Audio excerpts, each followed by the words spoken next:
Le roi des Belges, Philippe, et son épouse Mathilde, à qui il a passé la bague au doigt en 1999, ont leurs petites habitudes pendant les vacances, comme nous l'a révélé début juillet, dans les colonnes de Gala, le journaliste flamand Wim de Schutte, correspondant royal du quotidien Het Laatste Nieuws et du journal télévisé VTM Nieuws.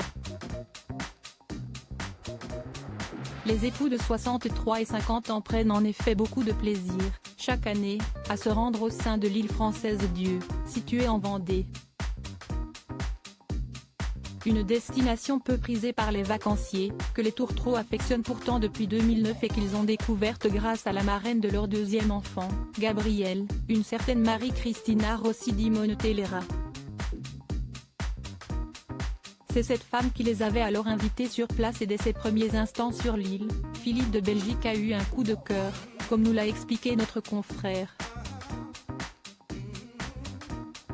C'est d'ailleurs là-bas que le roi s'est rendu juste après avoir accédé au trône, durant l'été 2013. Pendant des années, le monarque et sa femme Mathilde posaient leurs valises dans une maison de vacances appartenant à des amis.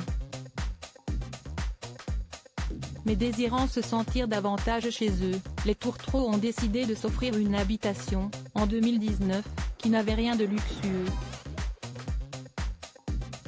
Les parents d'Elisabeth, 21 ans, d'Emmanuel, 17 ans, et de Gabriel, 19 ans, ont ainsi choisi d'acquérir une ruine située au nord-ouest de l'île et de la rénover de fond en comble.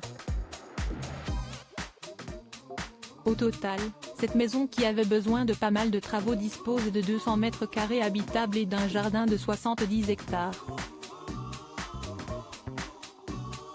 Supérieur à Philippe et Mathilde de Belgique et leurs enfants font du tourisme en Belgique une famille presque ordinaire, qui fait du sport avant de s'offrir des pauses gourmandes et ce qui laisse penser que le roi Philippe et son épouse ont flashé sur cette demeure et le fait qu'elle soit isolée des autres habitations, proposant ainsi une discrétion absolue à ses propriétaires, et qu'elle ait une jolie vue sur la mer.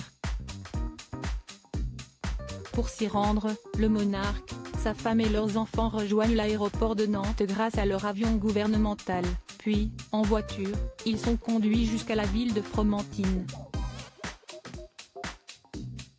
Ce n'est qu'ensuite qu'ils prennent le ferry pendant 30 minutes, en croisant des voyageurs lambda, pour atteindre l'île. Durant ces jours de repos sur place, la petite famille prend du bon temps en faisant du vélo, du tennis, du catamaran ou encore de la natation.